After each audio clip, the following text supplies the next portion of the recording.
Global channel Jayanti Amir Shetty tip and cooking channel కి స్వాగతం. ఈ టిప్ నచ్చితే లైక్ చేయండి, షేర్ చేయండి, సబ్స్క్రైబర్ చేయండి. మొదటగా ఈ ఛానల్ చూసేవాళ్ళు సబ్స్క్రైబర్ చేసుకోండి. సంపూర్ణమైన పోషకాహారంలో ఒకటి కోడిగుడ్డు. డాక్టర్ కూడా రోజుకు ఒక కోడిగుడ్డు తినమని, ఆరోగ్యానికి ఎంతో మేలని చెప్తుంటారు. ఒకరోజు పులుసు, ఒకరోజు ఆమ్లెట్, ఒకరోజు అన్ని చేసుకుంటుంటాం కదా. ఇప్పుడు పెద్దవాళ్ళకున్న పిల్లలు రోజు అదే తినాలంటే ఇదిగా ఉంటుంది. అందుకని ఇప్పుడు ఎగ్ కర్రీ రెసిపీ తీసుకొచ్చాను. ఇది ఎట్లా చేస్తాం చూద్దామా? స్కిప్ చేయకుండా లాస్ట్ వరకు చూడండి. మొదట కోడిగుడ్లు తీసుకుని ఉడికించాలా. కోడిగుడ్లు కడిగి శుభ్రంగా పొయ్యి మీద వేసేయాలా. ఈ లోపల మనం ఇవన్నీ కట్ చేసి పెట్టుకోవాలా.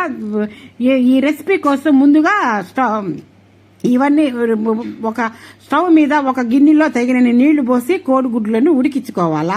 కోడిగుడ్లు ఉడికే లోపల ఈ రెసిపీకి అవసరమైన ఉల్లిపాయలు వీలైన సన్నగా కట్ చేసుకుని పక్కన పెట్టుకోవాలా. ఎగ్గు ఉడికిన తర్వాత పైన పొట్టును తొలగించి ఒక గుడ్డును 2 భాగాలుగా మధ్యలో కట్ చేసి ప్లేట్లోకి తీసుకొని పక్కన ఉంచాలా.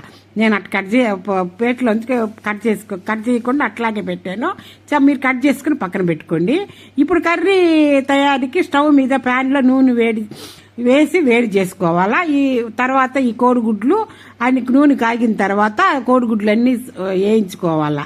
ఎరుపుదారుగా రావాలండి. కోడిగుడ్లన్నీ వేసుకొని వేయించుకుంటే ఈజీ ప్రాసెస్లో కూర ఇంకా మన కోడిగుడ్డు ఉడకకుండా ఇట్లాగే ఎర్రగా ఉంటేనే బాగుంటుంది కోడిగుడ్డు. మనం ఈజీగానే అయిపోద్ది కూర.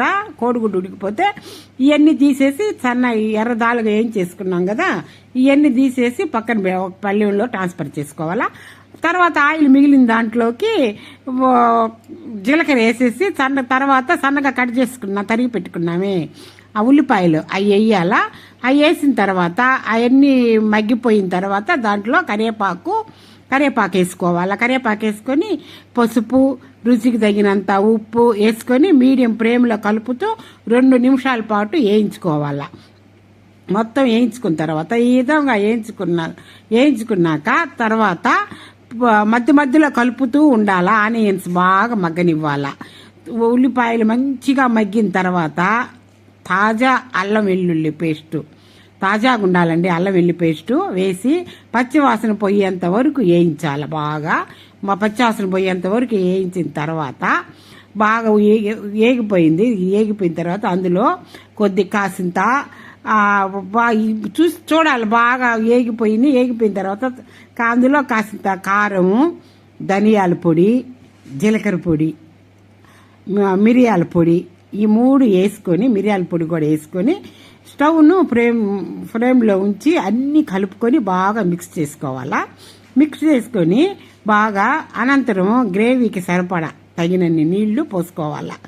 తగినన్ని నీళ్లు కాసిన్ని ఒక 1/2 గ్లాసు నీళ్లు పోసుకొని మన గ్రేవీ ఈ కోడిగుడ్లన్నీ దాంట్లో ఎగ్ అన్ని దాంట్లో వేసేసేసి తర్వాత ఆ ఎగ్గులన్నీ దాంట్లో వేసి పచ్చిమిరికి చీలికలు ఉంటాయి కదా, పచ్చిమిరికి చీలికలన్నీ కూడా వేసేసి అలా వేసేసి మనకు కర్రీకి ఎంత కావాలో అంత 1 గ్లాసు నీళ్లు అవన్నీ వేసేసి బాగా నీళ్లు పోసి బాగా మొత్తం బాగా కలిసేటట్టు కలుపుకోవాలి. కలుపుకున్న తర్వాత ఒక 10 నిమిషాల తర్వాత మొత్తం కలిపేసేసి కొంచెంసేపు పెట్టేసేయాల.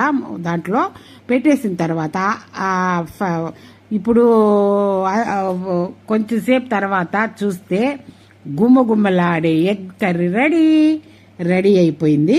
తర్వాత దాంట్లో సన్నగా తరిగిన కొత్తిమీర వేసుకుంటే అన్నంలోకి, బిర్యానీలోకి, చపాతీలోకి, అన్ని పూరీలోకి అన్నిట్లోకి బాగుంటుందండి. ఇది నూనె అంతా పైకి తేరిపోయింది, ఉడికిపోయింది, ఎంత బాగా కమ్మగా ఉంది. ఇట్లా చేసుకుంటే భలే రుచిగా ఉంటుంది. పిల్లలు పెద్దలు అందరుగా తింటారు. బాగుంటుంది ఈ కర్రీ. బిర్యానీలో కూడా బాగుంటుందండి. ఇది చాలా బాగుంటుంది. ఇంకెందుకు లేటు, ప్రొసీడ్ అయిపోండి మీరు కూడా.